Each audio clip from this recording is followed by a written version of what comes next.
show that knows that man is a miserable little pile of secrets. So I've been told. I'm your host, William Morris. I'm your co-host, Eugene Morris.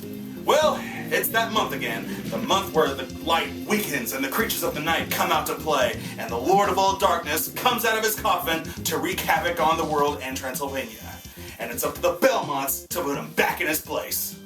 Well, if you haven't noticed, we here at the Brotherhood of Gaming love us some Castlevania. So, for this blood-drenched episode of Sega Genesis vs. Super Nintendo, we decided to review Super Castlevania 4, Castlevania Dracula X, and Castlevania Bloodlines. Well, without wasting any more time, let's get things started. Have at you! This is Super Castlevania 4, the first vampire-slaying adventure on the Super Nintendo. This 1991 action platformer functions as a 16-bit remake of the original game, as told in the awesome intro. Every 100 years, Dracula rises from the grave and threatens the peaceful communities of Transylvania. You know, they probably should move. I mean, Transylvania seems like a nice place to visit, but I wouldn't want to live there, just saying.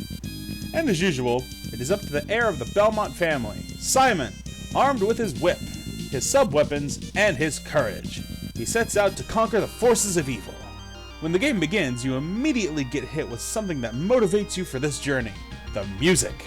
Seriously, Castlevania has some of the best music in all of video games, and the Super Castlevania 4 adaptation is an exceptional example, featuring awesome 16-bit remixes and fantastic originals. The music alone will give you the enthusiasm to beat the current level you're on, so that you can listen to the next stage's jams. There are 11 stages for you to whip through, and all of them are unique and filled with atmosphere. And some feature the Super Nintendo Feature Mode 7. The advancement from the 8-bit era to the 16-bit era is clearly evident, because while this game is very colorful, it also gives you a sense of danger and threat from the creatures of the night. For example, look at those skulls looking at you when you walk by. Creepy. From outside the giant castle to the caves, behind the creepy waterfalls, catacombs, even a haunted ballroom, these stages offer crazy enemies and sinister traps which will keep you on your toes. The centerpiece of this game is of course the advancements and the controls. With all of these new obstacles, they obviously had to give you the proper moves and weaponry in order to survive. As usual, you start with your standard whip, and you get upgrades to it, to make it more powerful and, well, more effective.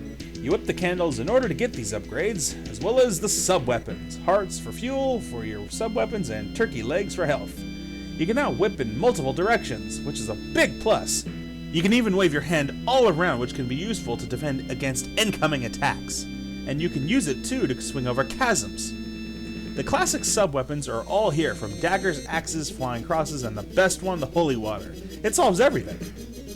The game never feels stiff, as Simon has a host of moves. You can control where he jumps, you can crouch, and walk in the crouch position. The only thing that is pretty goofy is, well, his stance. I mean, come on, who stands like that? Hey Richter, your sandwich is ready.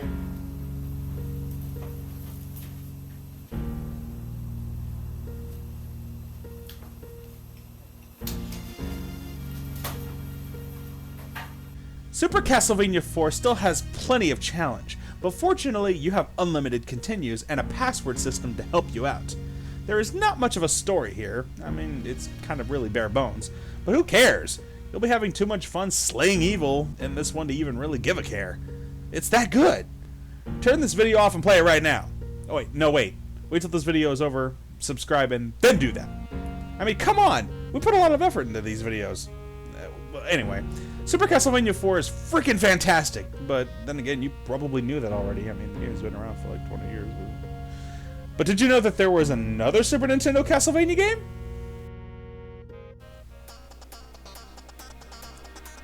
Castlevania Rondo of Blood was a 1993 adventure that continued the legacy of the series. This time, it's Richter Belmont who takes up the mantle to slay Dracula, and in doing so, sets out to rescue the love of his life, Annette. He is aided in this quest by Maria Renard, a young girl who controls the celestial beasts. But that's not this game. This is the Super Nintendo port of Rondo of Blood entitled Castlevania Dracula X. or if you live in Europe, Castlevania Vampire's Kiss. Anywho, it is already common knowledge that this is a butchered port of Rondo of Blood. I suppose going from the PC Engine to the SNES would be a bit of a downgrade. So the fans of the series were probably expecting too much. Gone is the non-linear gameplay. Stages now play out differently, and Maria, one of the best characters in all of Castlevania, has been reduced to Damsel in Distress number 2. But all that aside, is Dracula X still a good game? Well, let's just try to judge it on its own merits.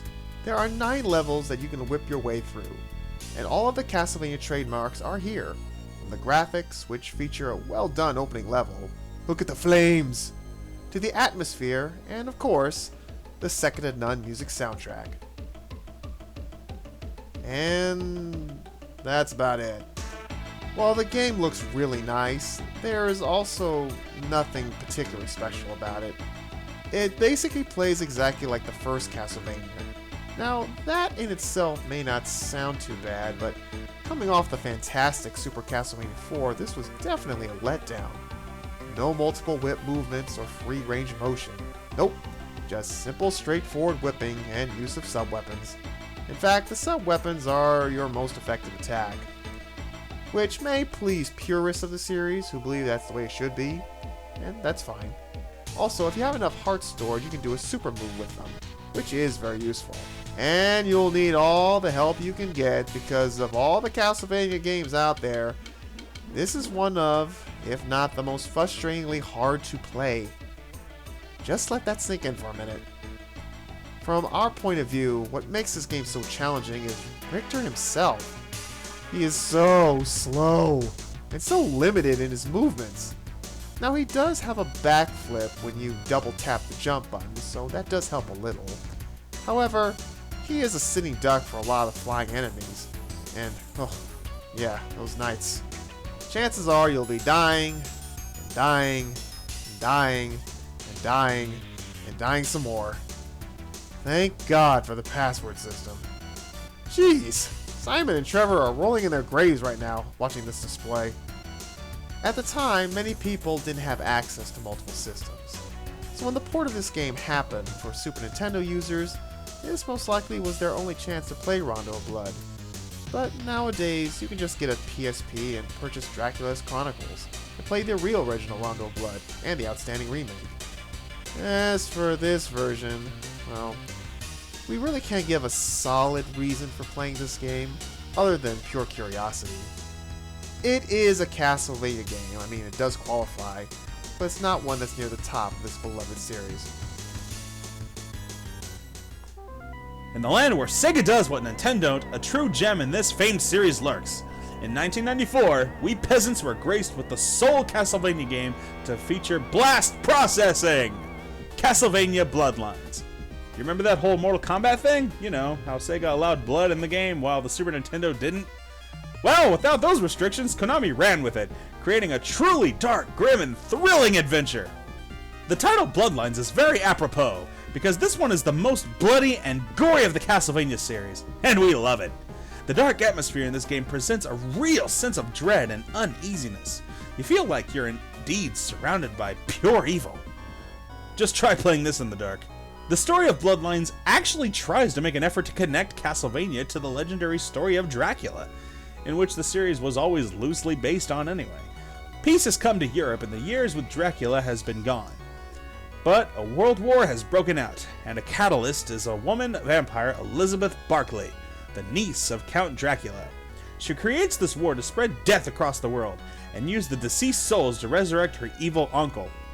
Barkley is also based on Elizabeth Bathory, the Blood Countess who murdered hundreds of girls and bathed in their blood because she thought that would keep her young and beautiful. Castlevania has always used popular figures in folklore and pop culture and threaded them into the fabric of its own mythology, and this game is no different. You have 2 playable characters, John Morris, hey, that's our last name, the inheritor of the vampire killer, and son of Quincy Morris from the Dracula novel, and Eric Licard, a Spaniard who wields the Alucard spear. These 2 characters are very different from each other and carry their own distinctive moveset, and with these moves, they will have to take different paths. John, with his whip, has the ability to swing over large gaps, while Eric Lecard can high jump straight up into the air. All the classic upgrades are here as well, from axes, boomerangs, holy water, and upgrades you can get to your main weapons. And of course, make sure to whip crack walls for the occasional leg of pork for that health boost. A nice touch is that you can tell the difference between candles that have hearts in them and those that contain sub-weapons. Also, pressing up with the sub-weapon command can allow you to do a super move, assuming you have enough hearts, of course. Unlike previous Castlevania games, you are not just limited to Transylvania, but here you go all across Europe. Starting in the ruins of Dracula's castle, you move on to Greece, Italy, and Germany, among others. These locations are filled with impressive visuals, boasting cool special effects, like the water level, or climbing the Tower of Pisa. And the music composed by Michiru Yamane is breathtaking. Some Sega game music can sometimes sound like a fart box, but not here. This is romance for your ears. Castlevania Bloodlines may be the only Castlevania game on the Genesis, but it's the only one it needs. It really is a game worth playing. Bottom line.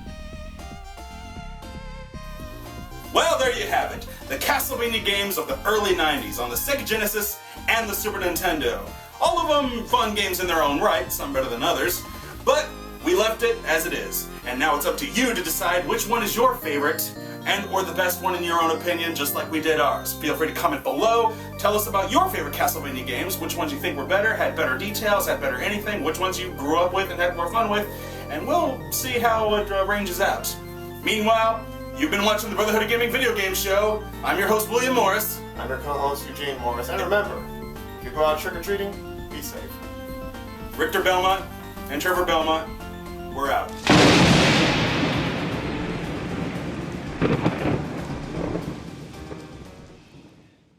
Thank you for watching this production from the Brotherhood of Gaming.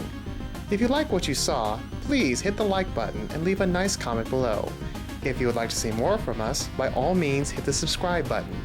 Also, don't forget to check out our website, thebrotherhoodofgaming.com. Thank you again for watching.